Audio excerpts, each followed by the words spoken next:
Welcome to All Nations Church. This is Pastor Kevin. I want to thank you so much for choosing to worship with us today.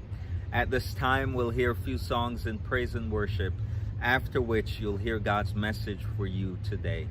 Remember, you can go online to Love for All Nations to support us through your tithe and offering. Again, welcome.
Light of the world, you step down into darkness.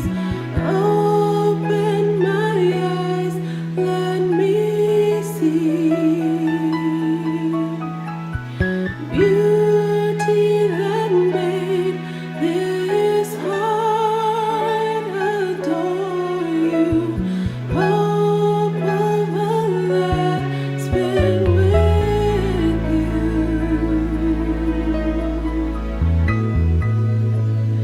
Here I am to worship. Here I am to bow down. Here I am to say that you're my God. You're altogether lovely, altogether worthy, altogether wonderful to me.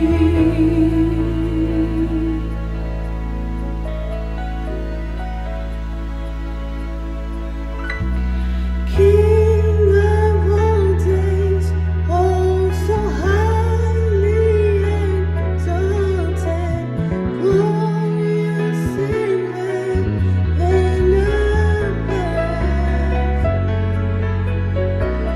Humbly you came to the earth you created, all for love's sake became one.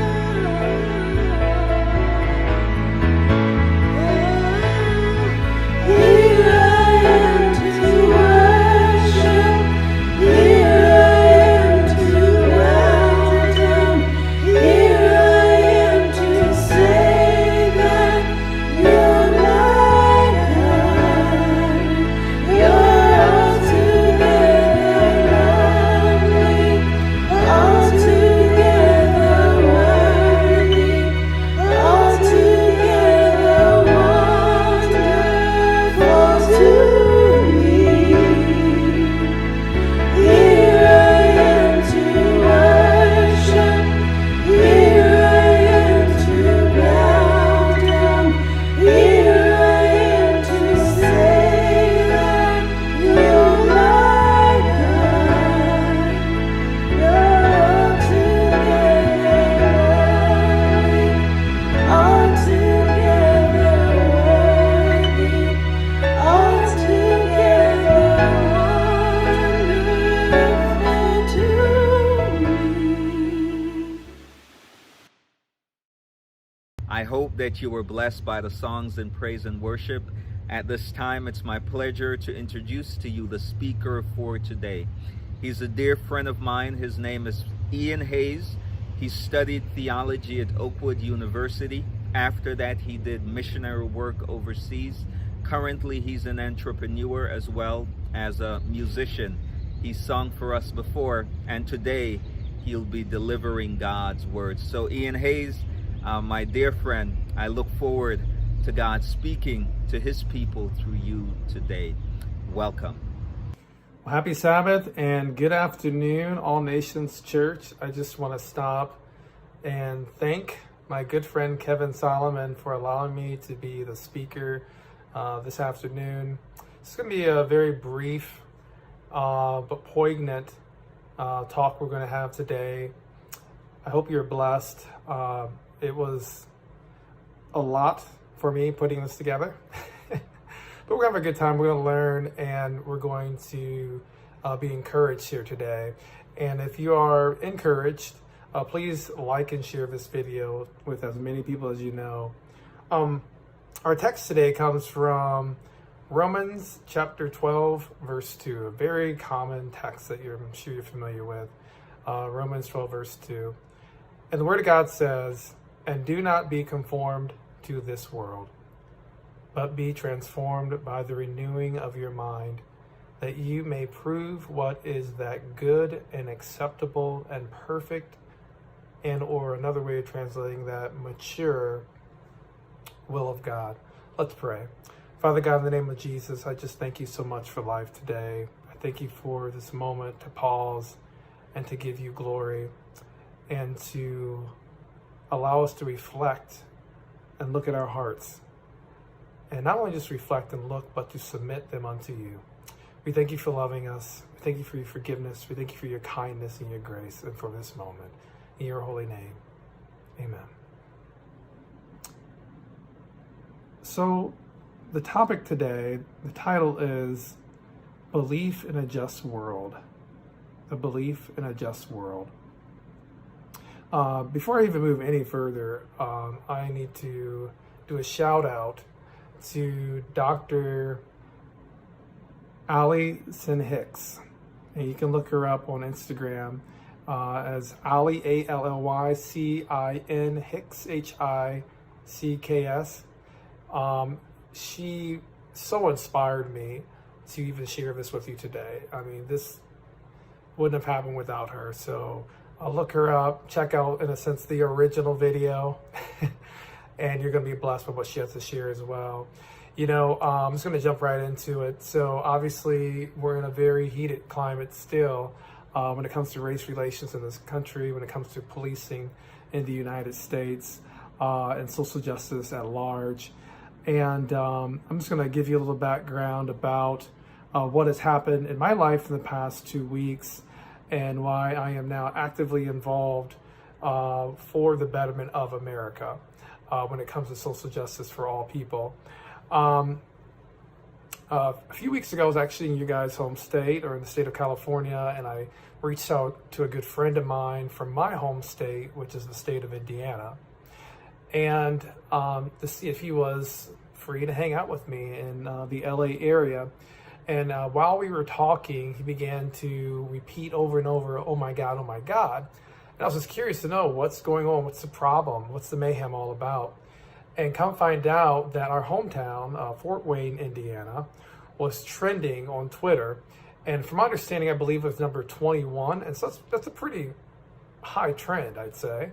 And so what had happened in Fort Wayne, there were protesters protesting against police brutality for George Floyd and the many other names that I'm sure you're familiar with. And the protest was peaceful at first. And then there was a turn of events. And I believe personally there were infiltrators that began to block traffic, cause a ruckus, and then the police came. And from there, we've seen tear gas was released into the crowd, and other tactics used by police that we're all too familiar with these days when it comes to some of these protests. And when I seen that, although I was on a creative writing vacation, I felt like I need to get involved. When I seen Fort Wayne, the streets I grew up on, some of the students I taught, when I seen the city that I personally had been racially profiled, and it stirred something up in me. And for a while here, as a Black American, as a professional Black American, I have been under the idea of if there was just more economic opportunity for Blacks in America, and for the poor in general in America, the violence would decrease, the racism will decrease. But ladies and gentlemen, it's way deeper than just that. A lot of it comes down to our thinking and the way that we view the world and the way that we view others. I mean, really, everything comes down to, at its core, as a default, is the way we think and the way that we're programmed. And so after viewing that and seeing what had happened in Fort Wayne, I ended up in Texas a little later on that trip. I was in Austin, and I just felt compelled to go down to Houston, then finding out that George Floyd grew up in Houston. I went to Houston on Sabbath to protest, to minister, and just to be a listening ear in this time. And I met some amazing people, and I met a wonderful young gal that actually plugged me into what was happening in Houston leading up to George Floyd's funeral. So I went down on Sabbath, had an absolutely wonderful time. Believe it or not, most of the protesters there were white, And I did acknowledge them. I did listen to their story and ask them why they were marching.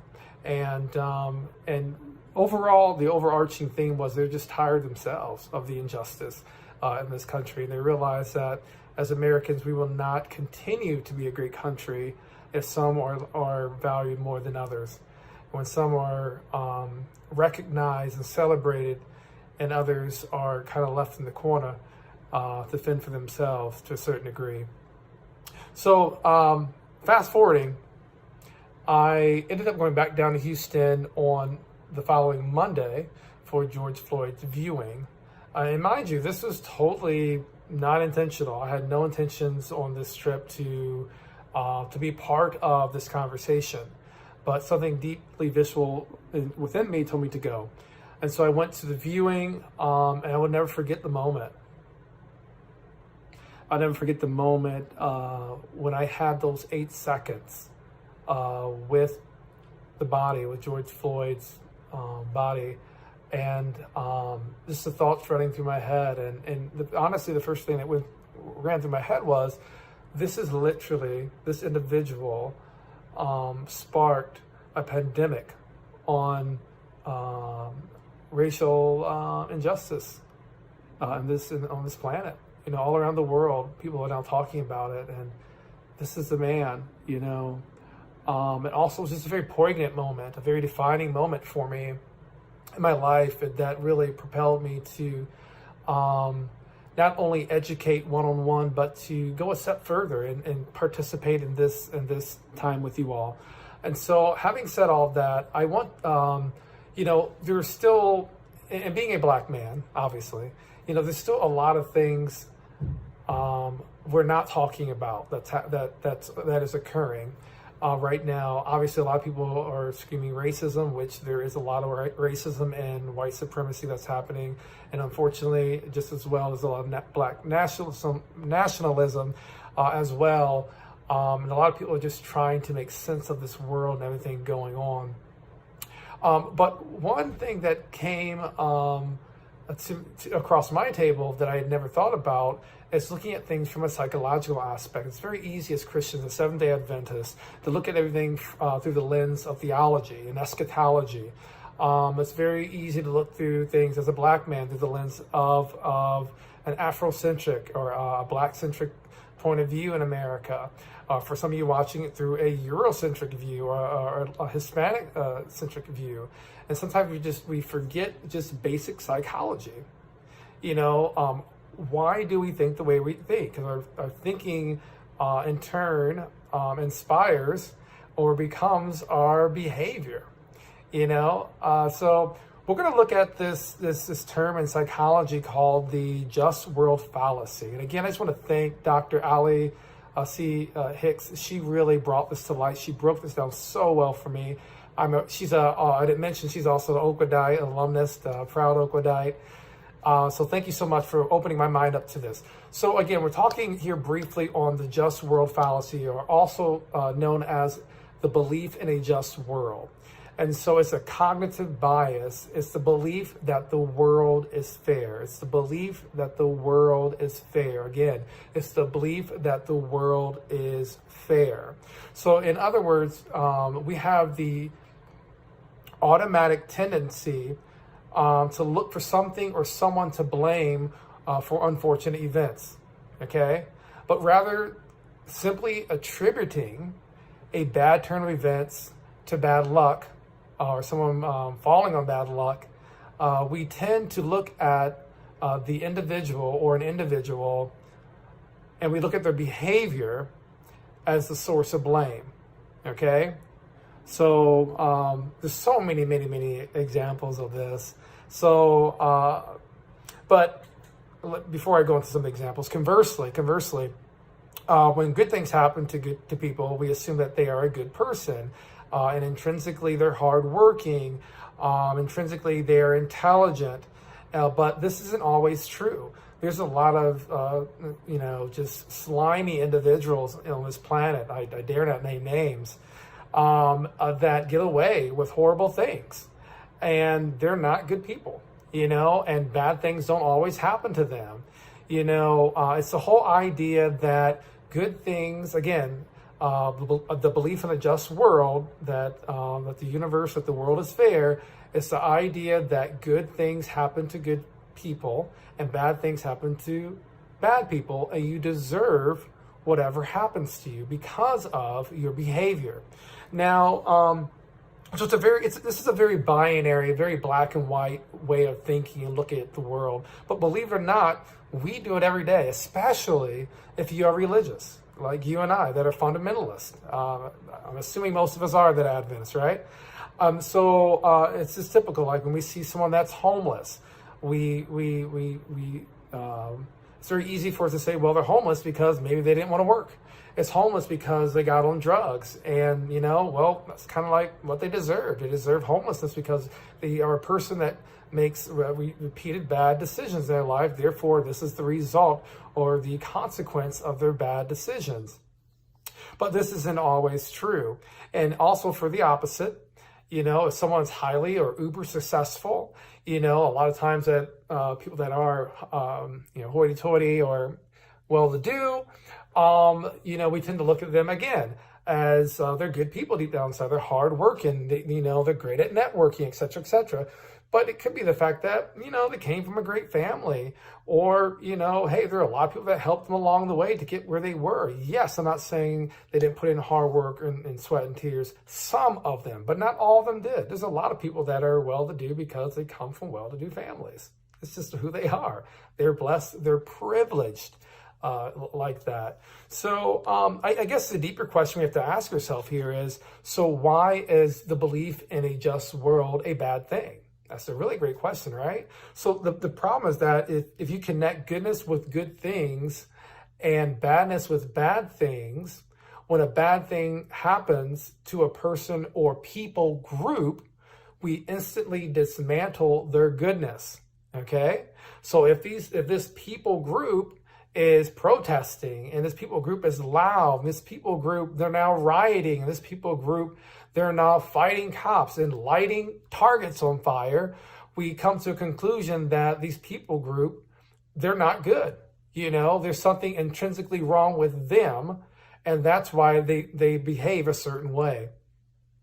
And so another reason why this is wrong is kind of like sometimes you hear in the media, like here where I live right now, there's been a lot of car break-ins all over the city. So just not in the hood or in the lower income areas. It's in all parts of town. But when you hear things like car break-ins in very highfalutin areas, it's like, things like this shouldn't happen in these areas, because these are good people.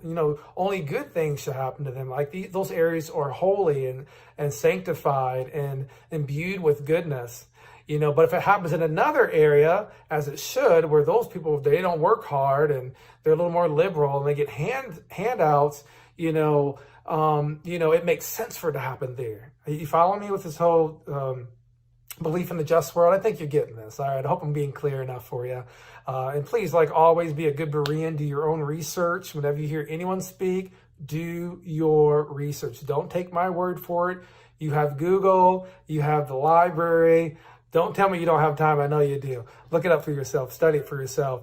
And so it's the whole idea again. I'm repeating myself. I really want you to get this, that we believe that good things happen to good people and bad things happen to bad people, and people deserve what they get. And this is very deep and embedded in the Western mind. And so some examples. Let's get to some more examples, okay? Some examples from the Bible. Job. So, Job lost everything, the enemy said he roamed the earth, and God said, hey, did you check out my guy Job? He's upstanding, he's righteous in all his ways. And God allowed the enemy to touch Job. So the enemy came in literally like a flood, took out his family, his livelihood, his livestock, you name it. He was desolate, had boils. You know the story. And at the end of the day, what happened? His friends stopped by and were like, oh, well, this is weird why all this happened. Then what happened? The belief in a just world. Well, Job, you must have did something wrong. All these calamities that you're suffering, it suggests, Job, that you did something wrong to deserve these misfortunes, which isn't true. And so Oh, just going on, but we're moving now to the area of race relations. Here we go. Let's hit it. Let's jump on it. So let's talk about Europeans. When our European brothers, I am of European descent to a certain degree as well. So this isn't bashing people groups, okay? Let's be very clear on that. When Europeans that owned enslaved blacks from Africa that were Christian, that so happened to be Christian, the way that they justified themselves as being good, because everyone wants to look at themselves as good. I do, you do, everyone. No one wants to look at think that they're a bad person. So they told themselves they're good people, although they're enslaving free men and women that came from amazing civilizations, by the way. The way they justified it, because they believed that because they were Christian, that Christianity obviously was the way, and they were helping these heathen people. They were saving these savages from their wickedness, and it was their right to enslave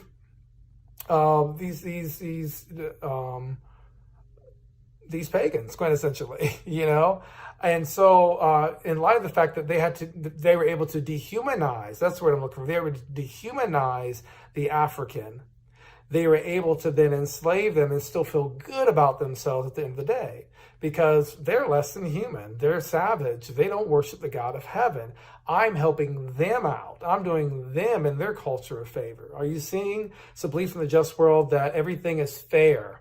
So in order for me to understand my actions, the victim is the problem, not me. They're the problem, you see? And so also when we look at rape victims, like, you know, when someone, unfortunately, when someone is raped, a young lady or a gal that's raped, people will ask sometimes in the courtroom, so what were you wearing? Why were you drunk? Why did you go home with them? You know, why was your dress so short? Well, I guess, you know, it's your fault. You know, I guess you deserve what what happened to you. It's a whole idea that, again, the belief in the fair world that it's only just and fair what happened to you due to your behavior and actions. And so we think the same against poor. Also, we think the same thing against who else, guys? The cops and black people. Very popular topic right now. Hey, well, I mean, you know, if you would just put your hands up, the cop wouldn't have shot. If you wouldn't have turned around, if you wouldn't have moved so close, so fast to grab your identification out of your glove box, you know, I don't know, maybe if you just weren't carrying marijuana on you at the same time. But let me tell you something, my friends and family. You know, you can be doing all the right things and the wrong thing can still happen to you. Let me tell you. So let's be very careful. Let's challenge our thinking in this area. You know, where we, the belief in a fair world, the belief in a just world, what happens, the really nasty, ugly, dark, gray area, or this dark area of it, we then begin to blame the victim. We blame the victim for the outcome. You see what I'm saying? The victim is now the perpetrator. The victim is now the bad guy. You know, they put this on themselves. You know, so all these shootings, well, if they just would have did the right thing, if he wouldn't have grabbed the taser and ran with it, he would still be alive. But you know what? It's a lot deeper than that. Going on with the belief in the just world, another really dark side to it, and to understand it just a little better, if you don't mind me unpacking it, is the belief that a force, a god, a politician, a person, a group of people have made the world less fair or made the world less righteous, and especially towards Christians. You know, and this is a very popular thing. There's a person in my family, I will not say their name because they may watch this video. I love them to death. But, you know, whenever I see them, they always make mention of how Americans are being, how Christians are being persecuted in America at alarming rates. They took prayer out of school what was about almost 70 years now, 60 plus years ago. They took prayer out of school. They're not allowing us to pray anymore. I've taught in the school, and by the way, I've taught in the school systems where I am for many years. I pray. Wherever I am, I can be at a sushi bar somewhere. I can be in a school setting. Nothing stops me from praying. Folks, that's bogus. You know, you can pray at school. End of the story. But it's the programming. It's what you listen to. It's the musings. It's an agenda. And we have to be very careful that this whole belief in a just world that we are always on the blame to look for others who have made our world unfair. The immigrant made our world unfair. The ethnic people making the world unfair. We used to be a religious country. Our founding fathers were religious. They were God-fearing people. Well, I have to strongly disagree, especially as a black man. If I was alive back then, there's probably a very high chance I would not have been a freed slave. There's a high chance I could have been very well have been enslaved by one of our forefathers. And folks, that is evil, you know? And yes, I believe the Constitution is beautiful, but at the same time, we must remember that the Constitution was penned by men who were shaped in sin and born in sin and shaped in iniquity. You know, we're all sinful people. We're not perfect. And because unperfect people have run this country, we can't say at one time it was a more moral country. And we have to blame others and make them victims for making this beautiful country that certain people believe that was, manifest destiny or God's destiny for them to have, as bad. It's bogus. It doesn't make sense. It's unbiblical. It's unchristian. Let's be frank and honest. And so, again, with the whole idea of belief in the just world is that the victim is throwing off the balance of justice in society. And these outside forces are messing with fairness. And it's very dangerous because in turn, folks, we can easily fall into conspiracy theories and hate and prejudice towards other people that are not like us. And so also another thing that especially a lot of religious people, a lot of conservative whites are really big into the belief in the just world. And this has to go back to our Judeo-Christian belief that you reap what you sow, as a man thinketh, so it shall be. In a variety of other sayings or people within the world, the whole idea of karma, it comes back to you. But I'm sorry, just isn't true. To a certain degree, a lot of great people do great things and still bad things happen to them. And a lot of shady people do shady things and still they have great, amazing lives. And so I'm just going to fast forward through some of my notes here. I kind of sat on there for a while, but I really think it's important for us to get, because I really want us to challenge our thinking. Remember, our text today in Romans is about God coming in and renewing our mind, because God was able to come in and renew our minds. He's been able to move down to our hearts and renew our hearts and the character of our heart. So I think it's so important. So the bigger question, I guess, at hand is, so why do we believe in a just world? And it comes down to this. Why do we believe in a fair and just world? And it comes down to the fact that we fear facing vulnerability. We fear facing vulnerability. We don't want to think that we could ever be victims of a violent crime. I mean, I'm sure I don't. I'm sure you don't as well. So when we hear about these things, about rape, assault, different abuses, police brutality, we naturally assign blame to the victim, okay? To the victim's behavior. And this allows for us to, in our minds, to avoid becoming a victim ourselves. It's just this weird conscious dissonance, this turnoff we have, because if we can just avoid that person's behavior, we think in our mind then that, that will never happen to me. So it's a fear of becoming like that person, quintessentially. So what we do, we avoid at all costs the behavior that happened by the victim so it wouldn't happen to us. And secondly, it's our desire to minimize anxiety caused by injustice in this world. So another reason why we believe in a just world is it's our desire to minimize anxiety caused by the world's injustices. So at the end of the day, like I've said many times, it's the idea that the individual is completely or solely responsible for their misfortune. So, the guy must have did something wrong. That's why he was shot in the back 3 times.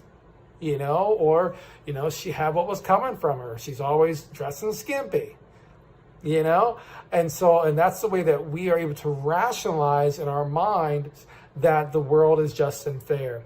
Now, another topic I'm going to get to, because I realize time has really slipped me, is the default to whiteness. Oh my goodness, the default to whiteness. Hang in there. You having fun? I'm having fun. I know it's heavy.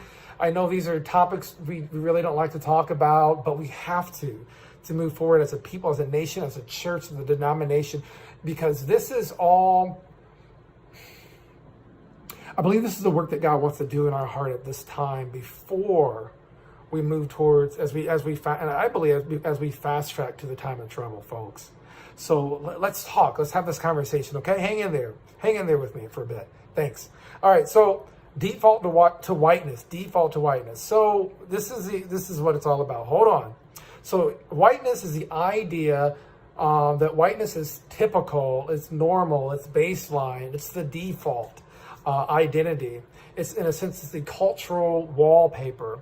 It's the deep perception that everything white or that white people do is normal and standard. That's it. It's the fact that if it's white, it's normal, it's standard. Back in the day, the older generation used to say, if it's white, it's right. White is right. And so it's that whole idea that whiteness is normal, it's standard, it's typical. So I remember as a kid, I grew up mainly around all white school growing up, almost all 100% white school in elementary. Middle school is a little more diverse. But anyway, I remember some of my white friends, but as kids, they'd ask me, does the chocolate milk you drink, does that make you brown? So in other words, what they're saying is you're not normal. You're supposed to look like me. Whiteness is normal. You're brown. How are you brown? I'm trying to wrap my head around this, and I remember I was recently talking to my sister, and she shared with me, growing up, some of her challenges she had. She remembered that some of her white friends would ask her, or even Middle Eastern friends, be like, what are you? Where you're from, your hair looks a certain way, your skin's a certain tone. This whole idea of saying you're not normal, you're not white, so what are you? So white is baseline, white is typical, and even if you go to Walmart, it just drives me nuts when I go to Walmart and I see this aisle. You've seen it, the ethnic food aisle.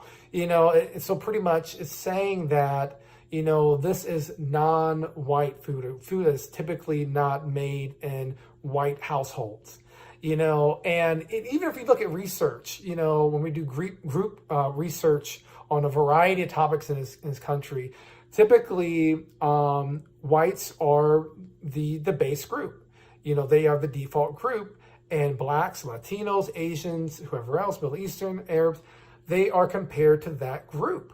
They are the baseline group, just like in a lot of products we use, maybe be medical or topical, et cetera, they're usually used on males.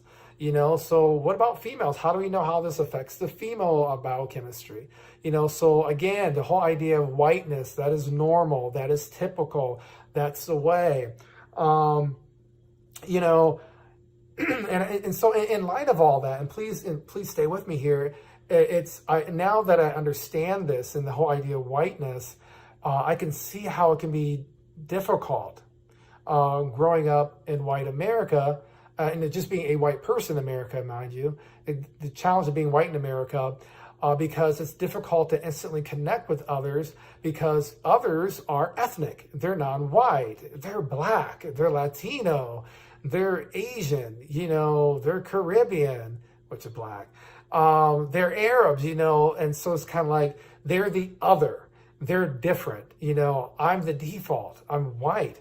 And mind you, it doesn't mean that a white person, or if you're white and watching this, it doesn't mean that you're racist. It doesn't mean that you're prejudiced, because it's more challenging to make that connection. However, it does make it easier for prejudice and hateful thoughts to manifest, because there just isn't that instant connection. Like when I hang out with a Latino person, because there's a level of the shared suffering that we both endure in this country and globally, or a Middle Eastern person at the gym, there's an instant connection. We get each other. But when I talk race relations with a lot of white people, it's kind of like, it's a little more challenging. And so, but it doesn't mean the person's racist or prejudiced. And so it's that whole idea of defaulting to normal, which is white, and the idea that non-white is abnormal, or it's not, baseline. it's ethnic, it's minority. And so, why is whiteness bad? Let's really get down to that question. The question is because if it's normal, we have to understand the word normal itself is contextual. It's based on the person experiencing the normalcy. It's your normal may not be my normal, just like it's the Sabbath day that you're watching me on Saturday. For someone that goes to church as a Lutheran, they don't go to church on Saturday. They're normal on Saturdays, maybe going to the lake for us in the Midwest, and maybe to the beach for those on the coastal cities. Or it's going golfing, it's having an outing, it's having fun. That's their normal. Our normal is getting prepared for church. And even when it comes to church, our normal may be different. We might like a more lively, upbeat service, and we see that as normal, more charismatic. And other people may see that are more baseline, that are more typical, and the normal society may see that as abnormal. And normal to them is singing a hymn, is having a more logical and stoic sermon and experience in church. And so normal is contextual based on the person experiencing the normality. So that's why, the challenge I think my white brothers and sisters have is the idea that, your normal is just your normal. I have a normal as well. We all have a normal, and your normal is not superior to mine, nor is mine to yours. And so these are just some challenges, the renewing of the mind. Remember, that is our topic today, is renewing the mind, letting God get in there and shifting our thinking and to pivot our thinking and to open our view of how we see ourselves and also how we see others. And so moving on with that, again, what is whiteness? It's normal, typical baseline. Everything that isn't that or is non-normal, it's aberrant. Excuse me, it's aberrant. It should be treated that way. But the thing is, although my skin is brown biochemically, and at my core, I'm the same as you. When I was born, we're all the same. What makes me different is that my melanin signals to some people that I should be treated differently based on the color of my skin. Biologically, we're the same, but for some people, they see it as a signal, we're talking about melanin, as a signal for them or an indicator for them to treat me differently and negatively. And that's wrong. It's absolutely wrong. And so, fast forwarding here, I really appreciate you hanging on with me right here today, because this is such a beautiful but deep conversation. The bigger question is, where do we go from here? As a people, as a white person, where do you go from here? As America is browning, as this Black Lives Matter is just right in your face. You can't escape it. It's on billboards. It's on the internet. It's you see the protesters on the corners. You just can't escape it. You now have to really acknowledge you as a white person. You have to acknowledge your whiteness. And so I say the first thing you have to do. One of the things, I don't know everything. Let me be very clear. I don't have all the answers here today. Is, for one, you can acknowledge your privilege. And guess what? Everyone has privilege. I have privilege. I can walk. I can talk. I have an iPhone. I can afford an iPhone. I can, give a speech right now. I can sing. I have the privilege of cooking, of running, of exercising. I had the privilege of growing up in a household that was educated and had money. These are all privileges, okay? So the same for you as my white brothers and sisters, acknowledge your privilege of being, in a sense, the default in this country and the baseline of how things are pretty much thought of and how they're run, quintessentially. And I say, secondly, be intentional. Keyword is intentional about making meaningful relationships with non-white people. As a Black man in America, especially living in the Midwest where I live, I have no choice but to make friends with non-Black people. I'm forced to live in a world that does not cater to me. If I was a white man, I believe that would be a very different story, especially being in the Midwest. And so, and don't say this whole thing, I have a Black friend, but do you know your Black friends? I have white friends that, I know, but they're absolutely disinterested about, my experience in America. They can care less, or they don't want to talk about that because they have to look deep down inside and look at their challenge with my melanin and the history of their people in this country and the way they've responded to others that look like me. That's just real talk. And so, and also I say, just don't hang out with, non-whites. Talk to my white brothers and sisters. Not only hang out with non-whites that are Adventists or Christian, hang with those that are ideologically different than you. That may be Buddhist, that may be atheist, that may be a nationalist. See the perspective. And remember, you're not just hanging out as a Christian, as a woman, as a man of God. You're not just hanging out to hear and to acquire knowledge. You're also hanging out to dialogue and also to share your faith, to share your faith and to grow your faith with that individual. And just always remember, it comes down to history. History is a set of lies agreed upon by the winners. Europeans have been sharing their stories for a long time now. They're the winners. Let's be frank and honest. They've won in many areas over the past 100 years, and so they've propagated their stories. And let's be honest, folks, not all the stories that are being told are true. They're slanted, okay? And so the beauty of having a relationship with a non-white person, you get to hear their story, you get to hear their perspective. There's some great reads out there. I mean, look up Black empires in Africa. Look up Mansa Musa. Oh, you're going to love that story. Look up who Mansa Musa is. Have you ever heard of him? The wealthiest man that ever lived. Okay, sure, you can challenge that, against, King Solomon. But he's the wealthiest man that ever lived. So anyway, Black African. Look up Black natives of the Americas. It's a fact. Even Harvard and many other prestigious schools are saying that, hey, yes, Black Africans have been in America and the Americans way before Europeans. Mind blow. We were here already. But anyways, these are things you don't know if your whole world is just, you see what I'm saying? And so, learn about Crispus Attucks. Do you know who he was? He was the very first man to be murdered, or more so killed, in the Revolutionary War. Guess what color he was? Guess what kind of man he was? He was a black man. How often do you hear about that in school? Not very often. Learn about Tulsa, Oklahoma. I'm going to leave that right there for you. Leave that right there for you.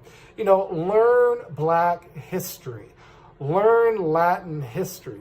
Learn Asian American history from the source. Don't go to your own folks trying to have them tell you about other people. No. It's skewed. History, again, history is a set of lies agreed upon the winners. The winners, they tell the history from their point of view. So do your research on your own. Again, don't listen to me alone, but do your research for you. Be a good Berean. And also, lastly, as far as how to escape this whiteness, so the whole idea that white is normal, that it's typical, it's baseline, and that this is a subconscious thing that everyone should adhere to, is developing empathy. My God, developing empathy. And I think, to be frank and honest, I think this is my greatest frustration with white America. That and indifference. It's not the racism. I mean, racists can be racist. At least I know what they're about. Okay? But it's a whole idea of, because of fear, because of anxiety, people kind of go into this space of indifference or apathy.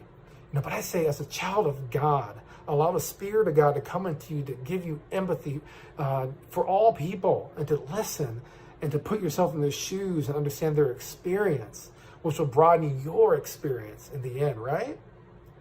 And so what the beautiful thing about empathy, it allows you to connect with others, and eventually you don't see others as others, but you see them as self. Oh my goodness, it's so beautiful.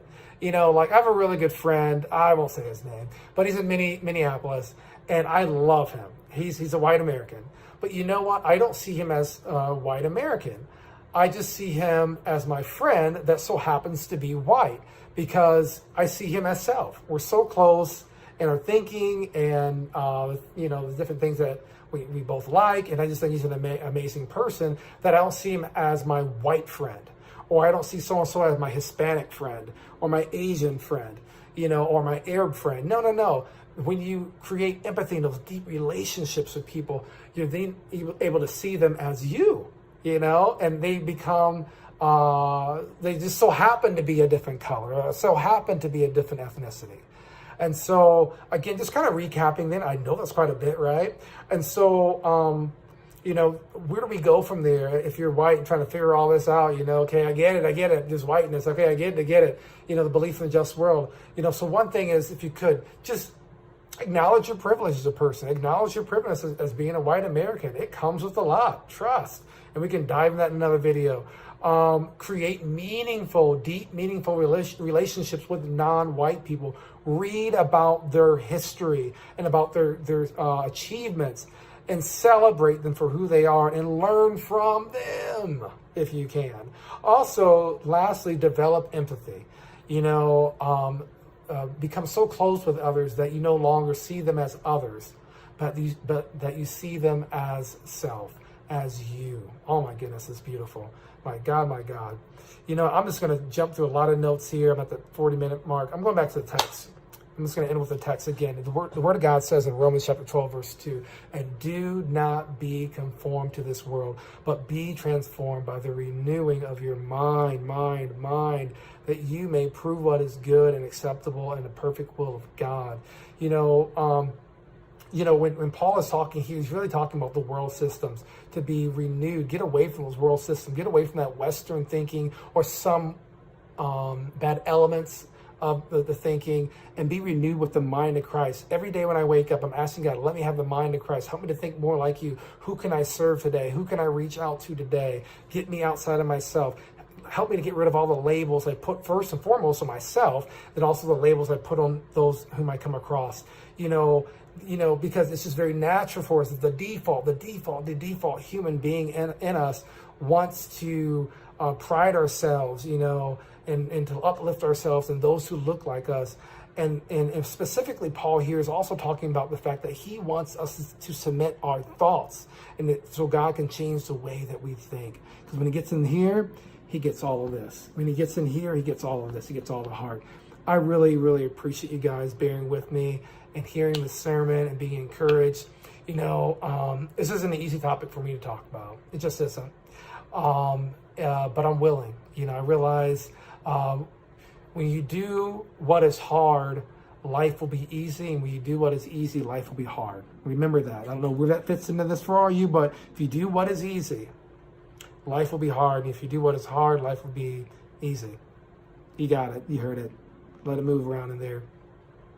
And so I'm going to leave that with you. Allow God to get into your mind, to get into your heart, to challenge, to look deep and within your inner sanctum, and really to remove those mental barriers and blockages that have been put in there subconsciously through media, through things our parents have said, through religion, through all those different facets of life.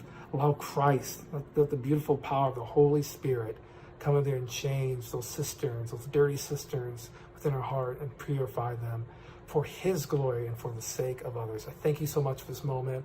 Thank you for bearing with me. And I pray if this has moved you, if it's touched you, if it made any bit of sense to you, that you may like the video and that you may share the video and that you encourage your pastor to have me back again. God bless you. Happy Sabbath and all the best. I hope that you were blessed by the praise and worship experience today. Thank you so much for worshiping with us. Ian Hayes, I want to thank you for that powerful message. Remember to like and share this message so that others can be blessed. Remember, you are loved and there is hope. Have a great week. God bless you.